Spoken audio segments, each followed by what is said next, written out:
mentis de todo este giro eclesiológico que estamos viendo y que impulsa al Papa Francisco se encuentra expresada en su discurso durante la conmemoración del 50 aniversario de la institución del Sínodo de los Obispos, quizás el discurso eclesiológico más importante hasta la fecha. Ahí no solo definió a la naturaleza de la Iglesia, sino también hacia dónde debía ir la reforma eclesial. Y es que el Papa ahí dice, cito, el camino de la sinodalidad es el camino que Dios espera de la Iglesia del tercer milenio. Estamos hablando de un modelo institucional. El primer milenio, ese modelo en el que la diversidad de teologías, de ritos, de iglesias locales que hacían vida a partir de sus propias realidades socioculturales, iba creciendo y expandiéndose.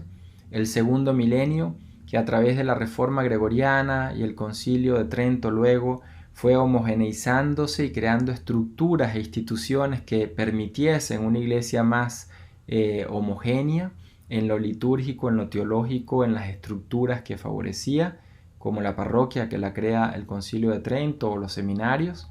Y ahora este tercer milenio, que haciendo una recepción del Concilio Vaticano II, nos invita a pensar un nuevo modelo institucional, es decir, de ser y de operar de la Iglesia, que dé paso a un modo de ser Iglesia nuevo. Es lo que nos dice también el documento de la Comisión Teológica Internacional sobre la sinodalidad, un importante documento donde nos ofrece una reflexión sistemática de esta iglesia en clave sinodal. Y ahí se nos recuerda que la sinodalidad es una dimensión constitutiva de toda la iglesia, no es cualquier cosa, no es un tema dentro de la eclesiología, es una dimensión que define el ser y el obrar de la iglesia. El documento entonces nos invita a repensar la identidad de lo que significa ser y vivir iglesia hoy y para el tercer milenio, es decir, un modelo institucional. Podemos hablar de la sinodalidad como un modo eclesial de proceder y de ahí que nos podemos referir a ella como una realidad constituyente, como un proceso y no simplemente como una práctica de algunas instancias o elementos funcionales y organizacionales que queramos mejorar. Se trata de emprender un proceso continuo que revise de manera permanente los estilos de vida, las prácticas de discernimiento y por tanto las estructuras e instituciones en la iglesia, el modo como se organizan y cómo funcionan, incluso hasta su viabilidad de rendir continuamente cuentas, accountability, de todo lo que se haga. Por ello, hablar de la sinodalidad supone una nueva recepción de la eclesiología del pueblo de Dios del Concilio Vaticano II, que entiende que todos en la iglesia somos fieles, Christi fideles, y que el concepto de pueblo de Dios es un concepto que nos incluye a todos como una totalidad. El pueblo de Dios, todos y todas, somos el único sujeto de evangelización. Por tanto, acá podemos traer el clásico principio medieval de la canonística que dice que lo que afecta a todos y a todas en la iglesia debe ser tratado y aprobado por todos. Es un principio que nos coloca en esa realidad concreta de lo que supone la sinodalidad en un proceso de reforma. Aquí podemos también hacer referencia a esa sinodalidad como un espíritu, como un modo de ser, de actuar, de relacionarnos, que supondrá un cambio de las mentalidades. No puedo tener una estructura renovada con personas cuyas mentalidades respondan a una eclesiología preconciliar. Tampoco puedo tener personas renovadas en una mentalidad sinodal y trabajan en estructuras que no permitan avanzar la sinodalidad porque responden a un modelo organizacional y funcional preconciliar. De ahí que nos recuerdan distintos eclesiólogos actuales, contemporáneos, que no podemos reducir la sinodalidad a una simple mecánica, a un método nada más, o a la implementación de ciertos procedimientos en algunas instancias eclesiales, porque la sinodalidad toca la totalidad del modo de proceder, es decir, de ser, de funcionar, de vivir, de operar, de organizarse, de toda la vida eclesial, pero con una connotación muy importante. Esto hay que formarlo, pues depende de las habilidades relacionales de las personas.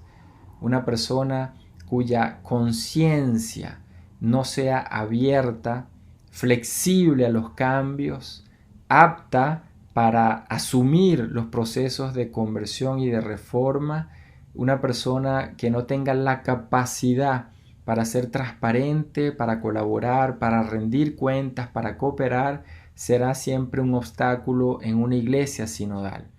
Dice Francisco en el discurso de los 50 años de la institución del Sínodo de los Obispos que una iglesia sinodal es una iglesia de la escucha. Pero dice algo fundamental para comprender lo que es la escucha en ese mismo discurso, al referirse a que se trata de una escucha recíproca. No es un simple entonces caminar juntos de modo abstracto, sino la reciprocidad que supone esa dinámica en la que caminando nos escuchamos, hablamos, nos comprendemos, vamos generando una manera y un estilo de ser en el que cada persona está abierta a la posibilidad del cambio a la luz de la escucha de la otra persona. Y esto en reciprocidad. Si alguien no cede, nos aprende. Aprender supone ceder para integrar algo nuevo que no había visto, que no entendía, que no había comprendido desde esa perspectiva. Y por tanto una iglesia de la escucha entonces nos lleva a tener esta imagen de una iglesia de reciprocidad, de relación, de encuentro y de cambios permanentes, porque la escucha no es puntual, es un proceso permanente de ser de la iglesia. Podemos entonces hablar de un estilo sinodal que tiene que ser formado. Entre eso que debemos formar podemos identificar la escucha, el discernimiento, el diálogo, nuestra capacidad de construir consensos, y sin todas estas actitudes será inviable un modelo institucional nuevo. Por ello es fundamental aquello que nos recordó la Conferencia de Medellín en 1968, cuando los obispos latinoamericanos nos decían en el documento sobre la paz, el número 14, que debemos abarcar un cambio constante de las estructuras, la transformación de las actitudes y la conversión de los corazones. Los tres elementos que nos proponen, ¿no? Cambio de estructuras, transformación de actitudes, conversión de corazones. Una conversión integral de las personas y de las instituciones eclesiales. De ahí que, como hemos venido reflexionando desde los temas anteriores, la conversión pastoral que veíamos nos lleva a la conversión sinodal que estamos viendo. No podemos separarlas. Y esto es lo que permite hoy dar un nuevo paso hacia la profundización de la eclesiología del pueblo de Dios del Concilio Vaticano II. Si la sinodalidad es una dimensión constitutiva y realiza el ser de la iglesia a través del caminar juntos, escuchándonos, es también cierto que en cuanto dimensión constituyente supone una iglesia que se va haciendo siempre, que se tiene entonces que reunir siempre, discernir siempre, revisar siempre. ¿Y para qué todo esto en una iglesia sinodal? Para accionar modalidades y procesos de decisiones en la iglesia, que surjan de la participación de todos y todas. Es por tanto un modelo nuevo que no significa que se base en el voto de una mayoría sobre una minoría, sino un modelo que debe estar basado en una nueva cultura del consenso eclesial. Una cultura del consenso eclesial. Cualquier modelo institucional que nos invite a realizar de forma concreta este modo sinodal de ser en la iglesia debe pensar cómo hacer viable una cultura en base al consenso eclesial. Nuevas prácticas, nuevas mentalidades, nuevos métodos, nuevos espacios, nuevas estructuras, nuevos canales de participación, nuevos mecanismos y modalidades de decisión en la iglesia. Todo esto está implicado en un modelo de iglesia sinodal.